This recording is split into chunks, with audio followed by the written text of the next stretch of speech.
ದಲಿತ ಸೇನೆ ರಾಜ್ಯಾಧ್ಯಕ್ಷರು, ದಲಿತ ಮುಖಂಡರು, ದಲಿತ ನಾರಾಯಣ ಸ್ವಾಮಿ ಅಂತ ಹೇಳಿ ನನ್ನ ಹೆಸರು. ಇವತ್ತು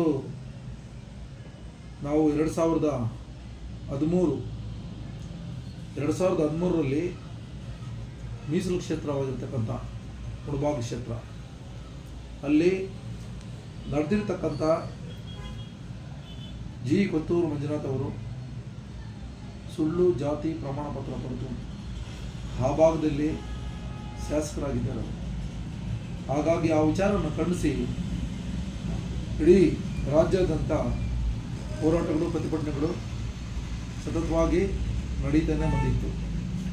ಹಾಗಾಗಿ ಈಗ ನಾನು ಏನು ಹೇಳೋದಕ್ಕೆ ಬಯಸ್ತೀನಿ ಅಂತ ಹೇಳಿದ್ರೆ, ರಾಜ್ಯದಲ್ಲಿ ಅಧಿಕಾರದಲ್ಲಿರುವ ಕಾಂಗ್ರೆಸ್ ಪಕ್ಷ ಇವತ್ತು ತನ್ನ ಶಾಸಕರನ್ನು ರಕ್ಷಣೆ ಮಾಡಿಕೊಳ್ಳೋಕೆ ಹೊರಟಿರತಕ್ಕಂಥ ಕಾಂಗ್ರೆಸ್ ಪಕ್ಷ. ಯಾಕೆ ರಕ್ಷಣೆ ಅಂತ ಹೇಳಿದ್ರೆ, ಸುಳ್ಳು ಜಾತಿ ಪ್ರಮಾಣ ಪತ್ರವನ್ನು ಪಡೆದಿರ್ತಕ್ಕಂಥ ಜಿ ಕೊತ್ತೂರು ಮಂಜುನಾಥ್ ಇವರು 2013ರಲ್ಲಿ ಪಡ್ಕೊಂಡ್ಮೇಲೆ 11 ವರ್ಷಗಳ ಕಾಲ ಇದುವರೆಗೂ ದಲಿತ ಸಂಘಟನೆಗಳು ಅವರ ವಿರುದ್ಧವಾಗಿ ಹೋರಾಟ ಮಾಡ್ಕೊಂಡು ಬರ್ತಾನೆ ಇದೆ. ಹೀಗಿರುವಲ್ಲಿ ಈಗ ಏನು ಈ ರಾಜ್ಯ ಸರ್ಕಾರ ಸುಳ್ಳು ಜಾತಿ ಪ್ರಮಾಣ ಪತ್ರ ಪಡೆದಿರ್ತಕ್ಕಂಥ ಕೊತ್ತೂರು ಮಂಜುನಾಥ್ ವಿರುದ್ಧವಾಗಿ ಈ ಪ್ರತಿಭಟನೆಗಳು ನಾವು ಸತತವಾಗಿ ನಿರಂತರವಾಗಿ ಪಾಲ್ಗೊಳ್ತಾ ಇದ್ದೀರೋ, ಈಗ ನಮ್ಮ ಮಾನ್ಯ ಮುಖ್ಯಮಂತ್ರಿಗಳು ಇವತ್ತು ಸುಳ್ಳು ಜಾತಿ ಪ್ರಮಾಣ ಪತ್ರ ಪಡೆದಿರ್ತಕ್ಕಂಥ ಕೊತ್ತೂರು ಮಂಜುನಾಥನನ್ನು ಅವರ ಸಚಿವ ಸಂಪುಟದಿಂದ ಕೈ ಬಿಡಬೇಕು ಮತ್ತು ಅವ್ರ ಮೇಲೆ ಈಗಿರ್ತಕ್ಕಂಥ ನಾಗರಿಕ ಹಕ್ಕು ನಿರ್ದೇಶನಾಲಯ ಮತ್ತು ಏನು ಜಾರಿ ಮಾಡಿ ದಾಖಲಾಗಿರ್ತಕ್ಕಂಥ ಕೇಸು ಇವತ್ತು ಅವ್ರನ್ನ ಮಾನ್ಯ ನ್ಯಾಯಮೂರ್ತಿಗಳಾದ ನಾಗಪ್ರಸನ್ನ ಸಾಹೇಬರು ಇವತ್ತು ಕಳಿಸಿರ್ತಕ್ಕಂಥ ಒಂದು ಅವರ ಒಂದು ಅವಧಿಯಲ್ಲಿ ನಾಗರಿಕ ಹಕ್ಕು ನಿರ್ದೇಶನಾಲಯಕ್ಕೆ ಕೊಟ್ಟಿರ್ತಕ್ಕಂಥ ಡೈರೆಕ್ಷನ್ಸು ಇವತ್ತು ಅದು ಬಹಳ ಮಹತ್ವವಾಗಿರ್ತಕ್ಕಂಥ ಒಂದು ವಿಚಾರ. ಈ ವಿಚಾರನ ಕೈಗೆ ತಗೊಂಡು ಅವ್ರನ್ನ ಎನ್ಕ್ವೈರಿಗೆ ತಗೊಂಡು ಅವ್ರ ಮೇಲೆ ಆಕ್ಷನ್ ತಗೋಬೇಕು, ಅವ್ರನ್ನ ಜೊತೆಗೆ ಅರೆಸ್ಟ್ ಮಾಡಬೇಕಂತಕ್ಕಂಥದ್ದು ದಲಿತ ಸಂಘಟನೆಗಳ ಇವತ್ತು ಒತ್ತಾಯ ಇದೆ. ಹಾಗಾಗಿ ಅವರು ಪಡೆದಿರ್ತಕ್ಕಂಥ ಏನು ಪಡ್ಕೊಂಡಿದ್ದಾರೋ ಸವಲತ್ತುಗಳು ಸರ್ಕಾರಕ್ಕೆ ವಾಪಸ್ಸಾಗಬೇಕು.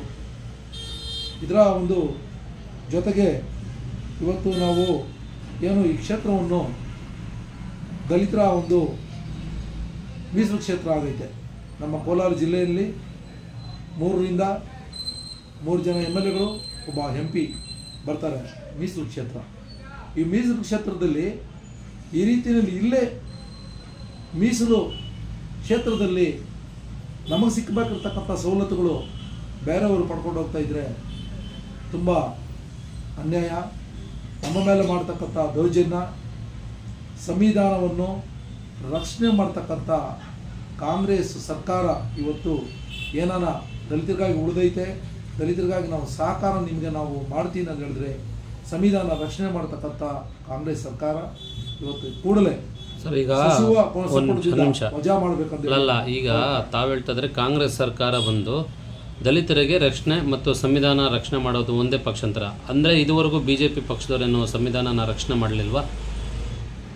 ಹೆಚ್ಚಿನ ರೀತಿಯಲ್ಲಿ ಇವತ್ತು ಕಾಂಗ್ರೆಸ್ ಸರ್ಕಾರ ದಲಿತರು ಓಟ್ ಕೊಟ್ಟಿರ್ತಕ್ಕಂಥ ನಾವುಗಳು ಹೆಚ್ಚಾಗಿ ಓಟ್ ಕೊಟ್ಟಿರ್ಬೋದು ಕಾಂಗ್ರೆಸ್ ಸರ್ಕಾರಕ್ಕೆ. ಕಾಂಗ್ರೆಸ್ ಸರ್ಕಾರ ಇವತ್ತು ಅಳಿವು ಉಳಿವಿಗಾಗಿ ಇವತ್ತೇನೋ ಆಯ್ತು ಅಂತ ಹೇಳಿದ್ರೆ ದಲಿತರು ಓಟ್ ಕೊಟ್ಟಿದ್ದಾರೆ. ಇದರಲ್ಲಿ ದಲಿತರಿಗಾಗಿ ಕೆಲವು ಈ ಪಕ್ಷದಲ್ಲಿ ಕೆಲವು ಸ್ಥಾನಮಾನಗಳು ಕೂಡ ವಹಿಸಿದ್ದಾರೆ.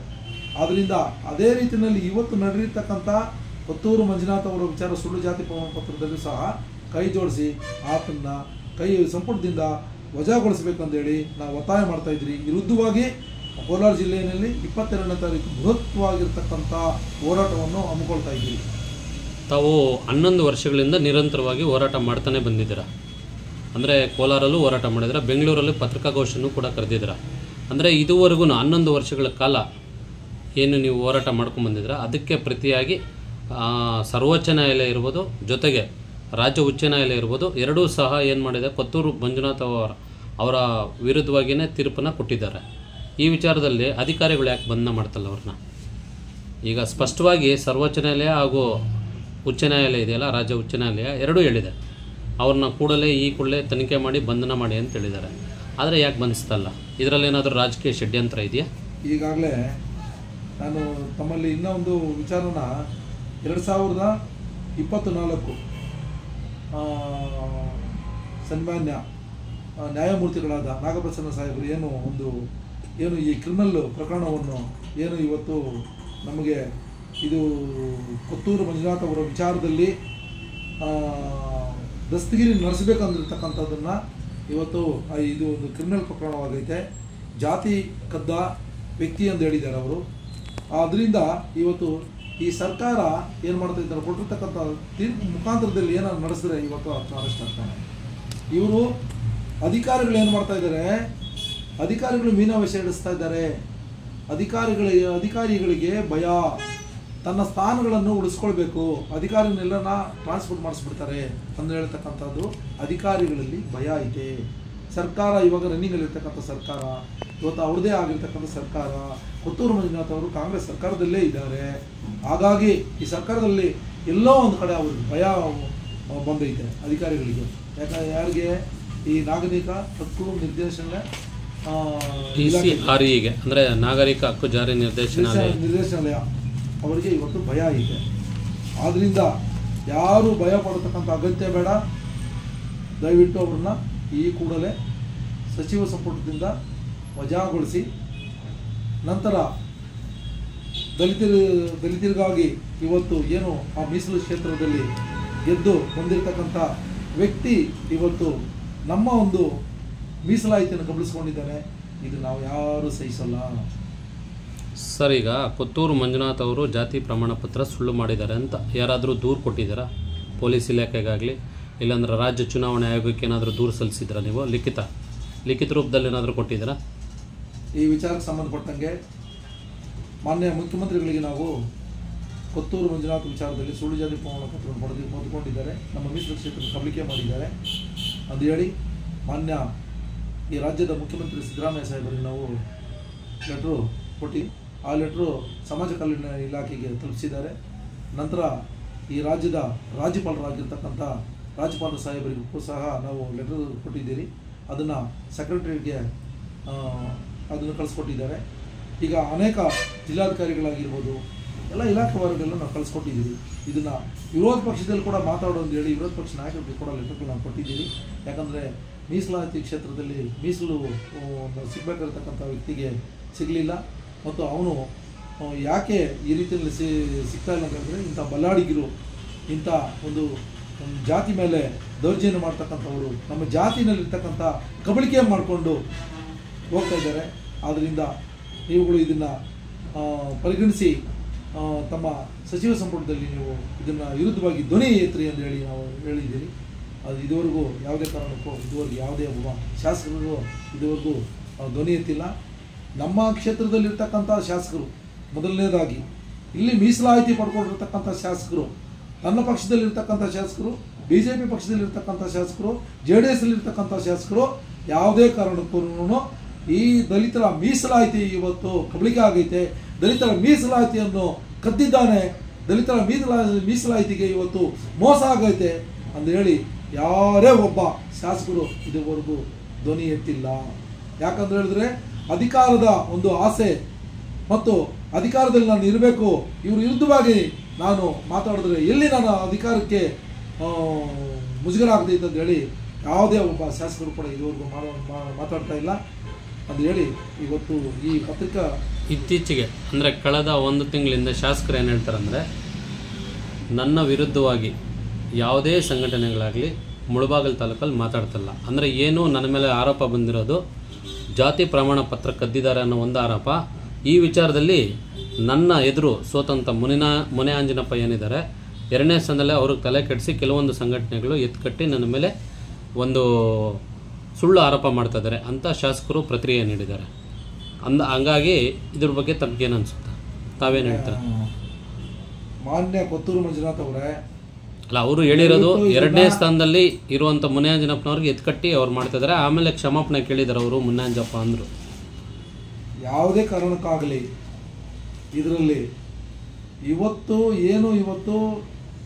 ಈ ರಾಜ್ಯ ಕಂಡಿರ್ತಕ್ಕಂಥ ಕರ್ನಾಟಕದಲ್ಲಿ ಕೋಲಾರ ಜಿಲ್ಲೆ ದಲಿತ ಸಂಘಟನೆಗಳಿಗೆ ತವರೂರು, ತನ್ನ ಬುದ್ಧಿಶಕ್ತಿ, ತನ್ನ ದಲಿತ ಸಂಘಟನೆಗಳಿಂದ ಇವತ್ತು ಈ ರಾಜ್ಯದಲ್ಲಿ ಹೋರಾಟಗಳು ಮಾಡುವುದಕ್ಕೆ ಕಾರಣ ಆಗೈತೆ. ಪ್ರತಿಯೊಂದು ಹೋರಾಟ, ಯಾವುದೇ ಹೋರಾಟ ಆಗಿರ್ಬೋದು, ಕನ್ನಡ ಸಂಘಟನೆಗಳಾಗಿರ್ಬೋದು, ದಲಿತ ಸಂಘಟನೆಗಳಾಗಿರ್ಬೋದು, ರೈತ ಸಂಘಟನೆಗಳಾಗಿರ್ಬೋದು, ಮೊದಲು ದಲಿತ ಸಂಘಟನೆಗಳಿಗೆ ವಾಯಿಸಿದ್ದು ದಲಿತರು ಇಲ್ಲಿ ಎಲ್ಲೇ ಒಂದು, ಈಗ ಗುಜರಾತ್ ಆಗಲಿ, ಬಿಹಾರ ಆಗಲಿ, ರಾಜಸ್ಥಾನ ಆಗಲಿ, ಪಂಜಾಬ್ ಆಗಲಿ, ಈ ರೀತಿಯಲ್ಲಿ ದಲಿತರ ಮೇಲೆ ದೌರ್ಜನ್ಯ ಆದರೆ ದಲಿತರು ಧ್ವನಿ ಎತ್ತೇ ಇರ್ತಾರೆ.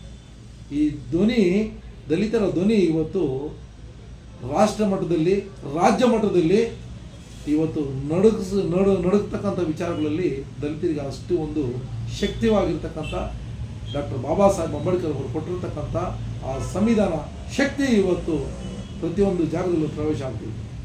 ಈ ಒಂದು ವಿಚಾರದಲ್ಲಿ ದಲಿತ ಸಂಘಟನೆಗಳ ಹಿನ್ನಡೆ ಸಾಧಿಸಿದೆಯಾ? ಶಾಸಕ ಕೊತ್ತೂರು ಮಂಜುನಾಥ್ ಅವರ ಪ್ರಕರಣದಲ್ಲಿ ಏನು ದಲಿತ ಸಂಘಟನೆಗಳು ಹೋರಾಟ ಮಾಡ್ತಾ ಬಂದಿದ್ದು ನಿರಂತರವಾಗಿ ಹಂತವಾಗಿ ಕಡಿಮೆ ಆಗ್ತದೆ. ಇದಕ್ಕೆ ಏನಂತ ಅನಿಸುತ್ತೆ? ಎಲ್ಲ ಒಂದು ಕಡೆ ಶಾಸಕರ ಪರವಾಗಿ ಕೆಲವೊಂದು ದಲಿತ ಸಂಘಟನೆಗಳಿಗೆ ಕೆಲಸ ಮಾಡ್ತಾ ಇದೆ ಅನ್ಸಲ್ವಾ ನಿಮಗೆ? ಈಗ ಈ ವಿಚಾರ ಬಂದು ಭಾಳ ಒಳ್ಳೆ ವಿಚಾರನ ಕೇಳಿರೋದು. ಕೆಲವರು ಯಥಾಸ್ಥಿತಿಯಲ್ಲಿ ಸುಮ್ಮನೆ ಇದ್ದೋಗಿದ್ದಾರೆ. ಇನ್ನೂ ಕೆಲವರು ಯಾಕಪ್ಪ ನಾನು ಮಾತಾಡ್ತಕ್ಕಂಥದ್ದೊಂದು ಸುಮ್ಮನೆ ಇದ್ದೋಗಿದ್ದಾರೆ. ನಿರಂತರವಾಗಿ ನಾವುಗಳು ಕರ್ನಾಟಕ ದಲಿತ ಸಂಘಟನೆಗಳ ಮಹಾ ಒಕ್ಕೂಟದಿಂದ 2013ರಿಂದ 2024ವರೆಗೂ ಇದುವರೆಗೂ ಕೋರ್ಟ್ ಕೇಸ್ಗಳು ಆಗದಾಗಿಂದ ಕೂಡ ನಾವುಗಳು ಧ್ವನಿ ಎತ್ಕೊಂಡು ಬರ್ತಾನೆ ಇದ್ದೀರಿ. ಕೆಲವರು ಯಥಾಸ್ಥಿತಿ ಆಗಿರ್ತಕ್ಕಂಥದ್ದು ಯಾಕೆ ಮೌನ ವಹಿಸ್ತಾ ಇದ್ದಾರೆ ಅನ್ನೋದಕ್ಕೆ ಇವತ್ತು ನಾವು ಅವ್ರನ್ನ ಪ್ರಶ್ನೆ ಮಾಡ್ತಾ ಇದ್ದೀವಿ. ದಯವಿಟ್ಟು ನನ್ನ ದಲಿತ ಬಂಧುಗಳೇ, ನನ್ನ ಸ್ನೇಹಿತರೆ ಮತ್ತು ನಮ್ಮ ಜೊತೆಯಲ್ಲಿ ಇವತ್ತು ಕೆಲಸ ಮಾಡಿರ್ತಕ್ಕಂಥವರೇ, ದಯವಿಟ್ಟು ನಮ್ಮ ಸಿಗ್ತಕ್ಕಂಥ ಪಾಲು, ನಮ್ಮ ಒಂದು ಊಟ, ನಮಗೆ ಕೊಟ್ಟಿರ್ತಕ್ಕಂಥ ಮೀಸಲಾತಿ ಇವತ್ತು ನಾವು ಅದನ್ನು ಪಡ್ಕೊಳ್ಬೇಕು. ಅದಕ್ಕೋಸ್ಕರ ಅದಕ್ಕಾಗಿಯೇ ತಾವುಗಳು ದಯವಿಟ್ಟು ನೀವುಗಳು ಹೋರಾಟ ಮಾಡಿ ತನ್ನ ಜಾತಿಗೆ ನಡೆದಿರ್ತಕ್ಕಂಥ ಮೀಸಲಾತಿನಲ್ಲಿ, ಅದು ನಕಲಿ ಜಾತಿ ಪ್ರಮಾಣ ಪತ್ರವನ್ನು ಮಾಡಿಕೊಂಡವರು ಮೀಸಲಾತಿನಲ್ಲಿ ಇವತ್ತು ಅಧಿಕಾರ ಸ್ವೀಕಾರ ಮಾಡ್ತಾ ಇದ್ರೆ ಇದಕ್ಕಿಂತ ಬೇರೆ ಏನೂ ಇಲ್ಲ. ದಯವಿಟ್ಟು ಎಲ್ಲ ಎದ್ದೇಳಿ, ನನ್ನ ಜನಗಳೇ ಹೇಳಿ ಎದ್ದೇಳಿ. ಸರ್, ಇದು ಶಾಸಕರ ಕಥೆ ಆದರೆ ಅಧಿಕಾರಿಗಳು ಸಹ ನಕಲಿ ಜಾತಿ ಪ್ರಮಾಣ ಪತ್ರನ ಪಡ್ಕೊಂಡು ಸರ್ಕಾರಿ ಸೇವೆ ಸಲ್ಲಿಸ್ತಾ ಇದ್ದಾರೆ. ಇದರ ಬಗ್ಗೆ ತಮ್ಮ ಹೋರಾಟಗಳೇನಾದರೂ ನಡೆದಿದೆಯಾ?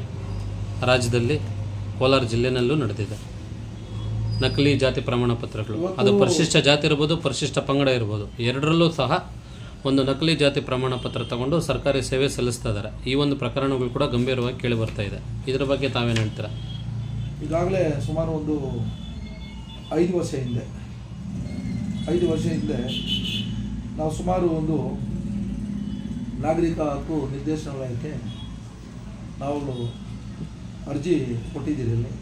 ಅರ್ಜಿ ಕೊಟ್ಟಾಗ ಸುಮಾರು ಅದರಲ್ಲಿ ಹತ್ರ ಎಲ್ಲ ಒಂದು 52 ಜನ ಅದರಲ್ಲಿ ಈ ರೀತಿಯಲ್ಲಿ ಸುಳ್ಳು ಜಾತಿ ಪ್ರಮಾಣ ಪತ್ರವನ್ನು ಕೊಟ್ಟು ಇವರು ಸಹ ಇದರಲ್ಲಿ ಇದ್ದಾರಂತೇಳಿ ವಿಚಾರ ಗೊತ್ತಾಯಿತು. ನಾವು ಅರ್ಜಿ ಕೊಟ್ಟಿದ್ವಿ, ಇನ್ನೂ ಪರಿಶೀಲನೆ ಅವಧಿನಲ್ಲಿ ಐತೆ.